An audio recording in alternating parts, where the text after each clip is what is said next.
Hello, welcome to CLSB Politics. We're going to talk about energy and food stamps and student loans in this video.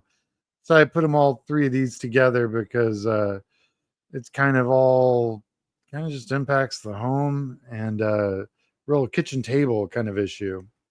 So first thing, let's do energy. All right, talked about the EV tax credit. That's obviously a Trump and Elon issue. They're feuding. The bromance ended, and now it's going to cost everyone who's looking to get a tax credit of 7,500 for an electric vehicle, which, by the way, is where the industry's headed. It's just not going to be around anymore. Fun. What it's going to do is it's going to open the market up for other companies to come in, even with the tariffs that Trump may or may not be putting on, depending on if it's Tuesday or Wednesday. His tariffs make no sense.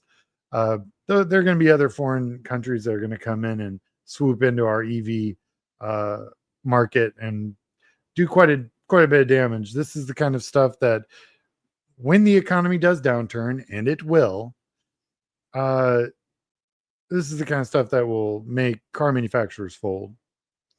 Rooftop solar panels. Okay, this is the one that really is like, not only does it make households, and of course, solar panels work in certain areas very well. What's interesting about that fact is one of those places that works very well is Texas, which is a red state, which has a ton of solar panels. Southern California, ooh, they got the libs on that one. And then you've got, New Mexico and Arizona. All of these places, solar panels were great because we have more sunshine than the northern states. It's more consistent. It just works better. But don't worry, Trump threw a giant wet blanket on all that. So we're not going to see any of that. Also, never mind all the jobs that creates. But that's okay because he took care of immigration, and any of the people that are up there installing that, yeah, good luck. Good luck getting an appointment. Good luck finding someone to do it. And if you do find someone to do it, it's going to be a huge, long wait, but you're not going to do it anyway because you're no longer getting the tax credit. Energy efficient appliances, manufactured goods, gone. That'll be great for the economy. And then home EV chargers. Well, don't worry, you're not buying one anyway because they took away all the tax credits. So why would you bother putting one into your home? Yeah. So this really kind of went after electricians mostly, I think. And yeah, and just guys that, working class guys. I know guys that do this work, and it's good money for them, especially, since we don't have the labor to build new homes. They were kind of moving over to something that required smaller crews, and this was that kind of gig. So that's really this. Trump doesn't know. He's never worked a day in his life.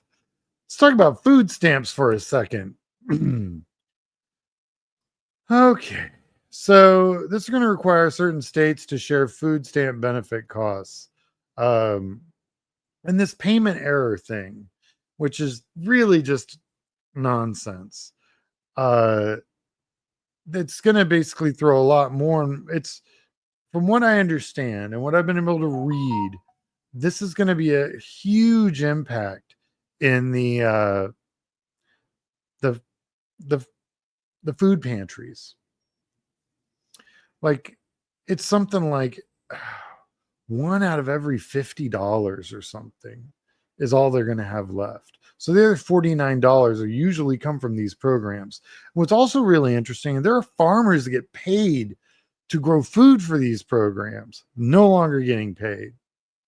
And don't worry, at the end of all of this cost savings, we're going to get starving children, but millionaires and billionaires got their tax cut. So yeah, this is going to be just terrible. Expanded work requirements for food stamps. Certain adults ages 55 to 64 and parents of children ages 14 and older, as well as veterans and people experiencing homelessness and former foster youth, will have to work at least 80. Okay, so to get a job, you have to have a residence. So how are homeless people? What? Uh, if you're a youth in a foster program, you're gonna what? I was kind of assuming you might be in school, but I guess maybe not. Because if you want to eat, you can't go to school. This is just evil. That's all this is, just plain evil. Uh, and then, limits to immigrants and eligibility of food stamps. Don't worry, they're getting rid of all the, certain legal residents, that would be the refugees, asylum seekers, are no longer eligible for food stamps. So, way to starve people, Republicans. Great job. Real quick, if you like the work I'm doing, bringing all these issues to the forefront, like and subscribe. If you wish to support this channel, I have PayPal at CLSP Politics. Help support the work I do. Let's talk about student loans. Story does not get any better, guys. I apologize. This is all just bad news. So they're doing a giant student loan repayment overhaul, which basically means if you didn't get out of your student loans when Biden was in office, good luck. They're going to do limits to graduate student loans, putting basically lifetime caps, which has nothing to do with not based on inflation or anything. So don't worry. Every year, that is actually worth a lot less. Fun. Caps on parents, so that your parents can't even get loans and to help you out. That's done too. They put a cap on that. Also, because of inflation, will go down in value. Pell Grants. This is the only one I actually kind of like.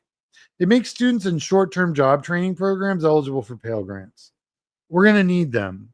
Problem is, there's not going to be a job market for housing or solar panel implementation or heat pumps or any of the stuff that HVAC, that kind of stuff. All that's going to be done because you already removed all the tax stuff for making your house more power efficient, which was like the largest investment people make in houses already built.